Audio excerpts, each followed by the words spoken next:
te perguntar, você trocou o ambiente. Você começou a conviver com o pessoal daí. Exatamente. Ou não? Porque, ó, antes você disse que o ambiente, né? Você encontrou pertencimento. Exatamente. Faz sentido isso? Faz sentido. Você achou um lugar para se socializar, que é o que você já tinha dito aqui no começo.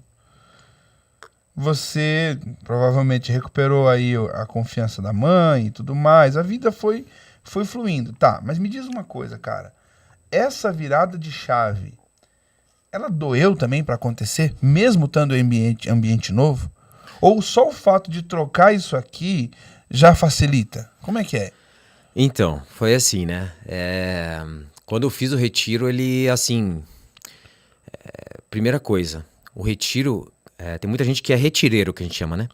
O cara que é retireiro, ele... Com frequência, os comportamentos dele acabam recaindo. Ele acaba sendo aquele cara mornão. Fazer de novo. Aquele cara mornão, porque ele tem que estar fazendo o retiro para manter a chama acesa, né?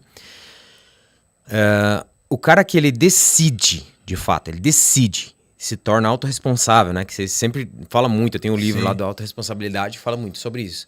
O cara que ele fala assim, cara, eu consigo, né? Eu consigo me entregar ao que Deus quer de mim e dar o meu melhor. Pode ser que ele não seja o suficiente para X pessoa, Y pessoa, mas se isso aqui ser o suficiente para Deus, já basta. Entendi. Então, quando eu decidi me entregar a essa vontade, ou seja, cara... eu estava pertencendo a um grupo que fazia coisas que eu percebi que não eram boas. Por quê? Cara, eu fiquei 4 anos, depois que eu parei de usar droga, para pagar todas as dívidas. Isso porque eu peguei um acerto da firma que eu saí. 4 anos, depois que eu parei de usar droga, eu consegui pagar todas as dívidas que eu tinha de droga. Era bastante não, hein? Então, ou seja... além de tudo que já foi consumido, tudo que foi destruído pela droga, além da saúde que é destruída pela droga, além da família que sofre e é corroída pela droga, ainda teve esse rombo financeiro, vamos dizer assim. E claro, sem falar que eu tinha começado a faculdade, você acha que eu voltei pra faculdade? Não, então parei de estudar, parei de fazer tudo, era só droga. Ou seja, doeu a mudança, é aí que eu quero chegar. Não é porque você tá no novo ambiente, então é só isso aqui, não tem fórmula mágica. O ônus vai vir. Vai vir. O peso vai vir igual. Você citou a autorresponsabilidade, que é um negócio muito importante, que é assumir o teu lugar, teu papel e saber que você plantou, você tá colhendo e tem que... Ok. Cara, o que foi mais difícil? Um dos mais difíceis, as coisas mais difíceis foram isso que você falou do ambiente. Então, dói. Por quê? Tinha muitos amigos meus, cara, assim, aqueles caras assim que, sabe... dava vontade de toda hora estar apertando, que era aqueles caras parceiro mesmo. Que às vezes, nesse mundo, nesse pertencimento, tem pessoas que são boas, vamos dizer assim, que não são pessoas viciadas, drogadas. São aquelas pessoas que têm uma alma boa, um coração bom.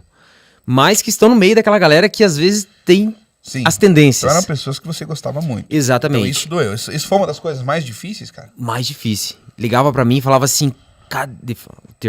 Desculpa a palavra, né? Cadê você, seu filho de uma... né? Seu filho de uma pip, né? Ele falou assim, cadê você? Vem aqui, a carne tá assando, não sei o que, a cerveja tá gelada, não sei o que. E isso era com frequência, tá? No quartel, o que eu ouvia? Eu falava assim, isso aí passa. Então assim, eu era muito desacreditado. Por quê? Porque era eu que tava fazendo os fervos pra ir pro caminho errado.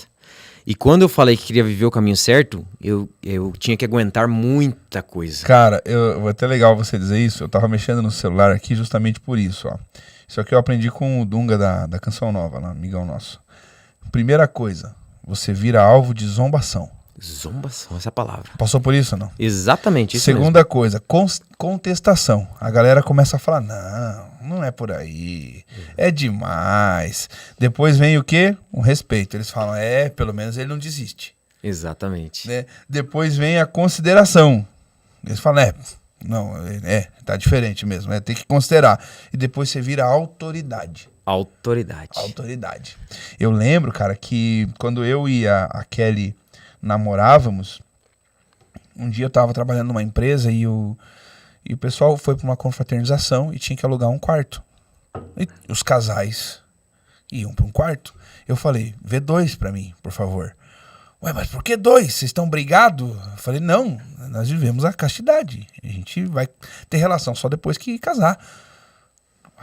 Desse evento, toda aquela zombação, toda aquela coisa e tudo mais e tal.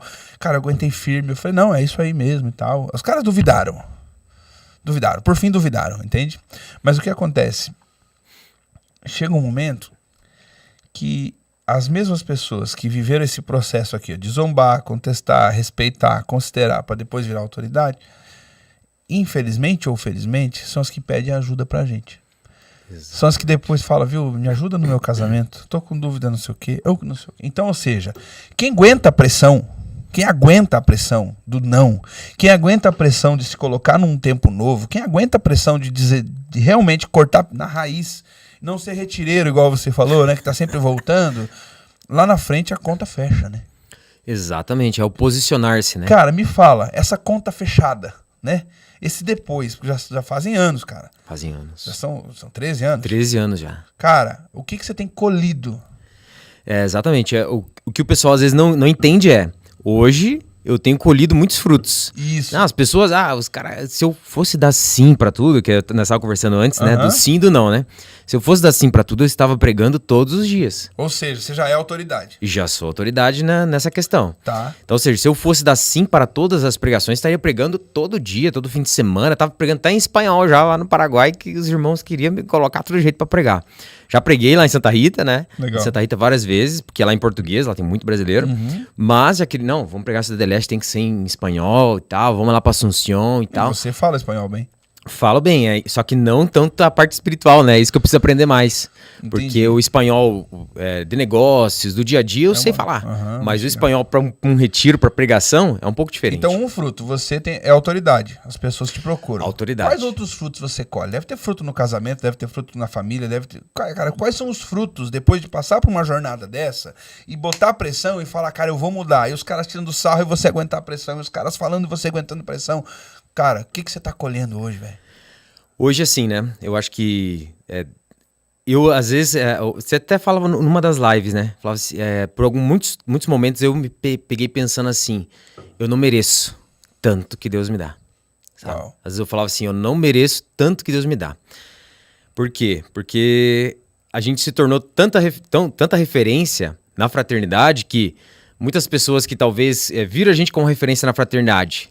E eu e a Daiane gostamos de viajar, viajamos o mundo, graças a Deus. Eu nunca imaginei pisar na terra onde Jesus pisou. Uau. Então, quando eu estava lá, eu falava, é um sonho, não pode ser verdade. Mas aí, então, as pessoas começaram a se inspirar em nós para viajar. Tem muitas pessoas que se inspiram, hoje pedem ajuda, estão com a gente. Tem essa história aí, né? Você começou a viajar um monte, entendeu? E não foi viajar para pregar. Isso. Porque assim, a tendência ele livrou-se das drogas, tem a fraternidade, que tem várias casas no lugar do mundo, então ele tá dizendo pra nós que ele viaja porque ele vai pregar. Não, ele começou a viajar do bolso dele, da grana dele, porque ele deu um jeito de aprender a viajar. E daí o que os caras acharam? Que eu tava traficando. Voltou, olha lá, voltou. E não é, porque um dos frutos também foi vocês aprenderem a lidar com as finanças, aprender a lidar com a vida, ou seja, é algo que você colhe também. Exatamente. Virou inspiração de viagem. Exatamente. Então assim, o que acontece? Primeira coisa que me chamou lá em 2010 mesmo, né? Uma coisa que eu precisava na minha vida era estudar. Quando eu sentei, simplesmente brotou do nada, eu tava sentindo que eu tava assim, cara, eu tô participando, eu tô aqui fazendo teatro, né? Mas parece que de noite, no dia de semana, quando não tinha alguma coisa pra fazer, que eu não tava trabalhando, parece que faltava alguma coisa ainda, sabe? E quando eu sentei naquela cadeira do CEP, que o curso assim já tinha fechado as vagas, tinha tudo pra dar errado, e Deus proveu, porque eu tava rezando, pedindo em oração sempre isso, pedindo a inspiração do Espírito, né? E quando eu sentei naquela cadeira do CEP, assim, que eu olhei pra aquela cadeira, deu aquele arrepio, sabe? Aquele arrepio que fala, caramba, isso aqui faltava pra mim. Uhum. Eu sentei naquela cadeira do CEP de manhã, fazia o curso de eletrônica de manhã, né? E aí, cara, eu fiz o curso técnico de eletrônica. No outro semestre eu comecei a fazer informática no Instituto Federal, ou seja, olha a minha rotina. Troquei o ambiente, né? Troca de ambiente. Perfeito. Então eu troquei o dormir, que eu dormia naquele momento da manhã, às vezes quando eu não tava trabalhando, dormia de De noite, né, ia pra fraternidade, alguma coisa assim, mas antes na droga, o que eu fazia? Dormia, eu ia usar droga. Tá. Então eu troquei o ambiente por estudar. Então eu fazia eletrônica de manhã, e no outro semestre, ali em 2011, ali, eu comecei a fazer técnica de informática lá no Instituto Federal. Então eu fazia eletrônica de manhã, ia pro quartel à tarde, e de noite eu ia pro Instituto Federal. Caramba. E eu fazia academia das 11 à meia-noite. Então, Você precisou ocupar a sua mente. Ocupar a mente, esse é um termo muito importante. Então, o cara que ele usa droga, uma das etapas mais difíceis é a ressocialização, que a gente fala. Então, a ressocialização, ela primeiro, tem essa quebra de aguentar o baque, ou seja, aguentar tirar sarro, aguentar as pessoas falarem, não, você é aquele cara que tá usando droga com a gente aqui, aguentar isso, aguentar a pressão. E a ressocialização é o cara confiar que ele ainda pode voltar a ter os sonhos dele, realizar os sonhos dele, ele consegue. Cara, você tocou num negócio interessante, cara, porque essa ressocialização fez você voltar a sonhar. E hoje você é um cara multi coisas aí. Quais sonhos você já tá realizando, meu irmão? Que isso aí, pra quem tá assistindo, faz muito sentido. Ó, nós estamos falando só de um cara que se livrou das drogas, com todo respeito aos nossos irmãos pregadores, mas que virou um pregador. Não, essa é uma das coisas. Então você ajuda dependentes, você prega e tal. Você já viajou vários lugares do mundo. Já contou quantos, não? Já deu 11 países já. Caramba, e não foi, e detalhe, não foi pela igreja, não. Foi porque você deu um jeito. Exatamente. Legal, bacana. Cara, o que mais você tá fazendo de bom? Então, e a gente... Com isso de estudo, né? Então, isso é uma coisa que eu tinha de... Primeiro, era um sonho, né? O estudo te inspirou daí. Exatamente. Eu queria ter a faculdade, eu queria fazer faculdade. Era um dos sonhos. Né? Então, eu comecei, parei por causa da droga, vamos dizer assim. Então, eu voltei, fiz eletrônica, porque não tinha condições financeiras naquele momento, tinha que ser de graça, né? Então, e a gente tem muita coisa de graça. É só a pessoa querer. Sim, né? sim. O Instituto Federal, lá no Floresta, na época, era lá no Caicão, lá. Não tinha estrutura. Então, eu fiz lá o curso, top demais. Me formei nos dois e quando eu terminei, eu falei, eu vou fazer faculdade agora. E eu fui pra Univel. De novo? Fiz a faculdade, né, na Univel. A Daiane foi a minha professora na faculdade, até uma curiosidade. Ela foi minha professora de uma das matérias na faculdade. Casei com a professora. E o povo queria o gabarito das provas. Então, ela foi minha professora e eu terminei a faculdade, fiz a pós-graduação, né, que era uma coisa que eu nem sonhava fazer. Cara, você não parou. Eu não parei. Cara, isso também é terapêutico? Faz sentido isso? Preciso encher a cabeça e não parar, isso é positivo. Exatamente. E o que isso influenciou, né? Influenciou que eu tinha um sonho de exercer cargo de liderança. Eu sonhava em inspirar outras pessoas. Inspirar numa pregação, você consegue inspirar também. Sim. Inspirar você tá lá numa pastoral que você está fazendo, você consegue inspirar na comunidade, né? Tá. Com os amigos, com a família, porque querendo ou não, que nem você falou, levou soco, levou tempo, mas chegou um tempo em que a família já queria estar próxima. Quando as orações do almoço de domingo na casa da avó. Quem que é a pessoa que vai fazer a oração? O Diego. Mas o Diego não era essa pessoa que fazia oração na época da droga. Mas se tornou essa referência de oração. Certo. Né? E daí você foi inspirar no nível profissional também? No nível profissional. Então, inspiração com a família, inspiração profissional. Virou inspiração na família, virou inspiração na liderança, na empresa, caramba. Exatamente. Então, um cargo de liderança era um sonho meu, né? Era um dos meus objetivos, vamos dizer assim, né? E eu consegui. São frutos que você está colhendo. Exatamente. Então, são frutos que a gente vai colhendo. E hoje, assim, poder, às vezes, ouvir a pessoa, cara, com o apoio que você dá, com os caminhos que você dá, com, né, você estar junto com a pessoa, levando ela, você vê ela obtendo os resultados, vê a pessoa crescendo, né? Cara, é realizado o sonho. Ali tá, Diego realizou o sonho, Diego realizou o sonho. Então é uma alegria muito grande, né? A gente conseguir inspirar essa pessoa de alguma forma a ser uma pessoa melhor. Caramba.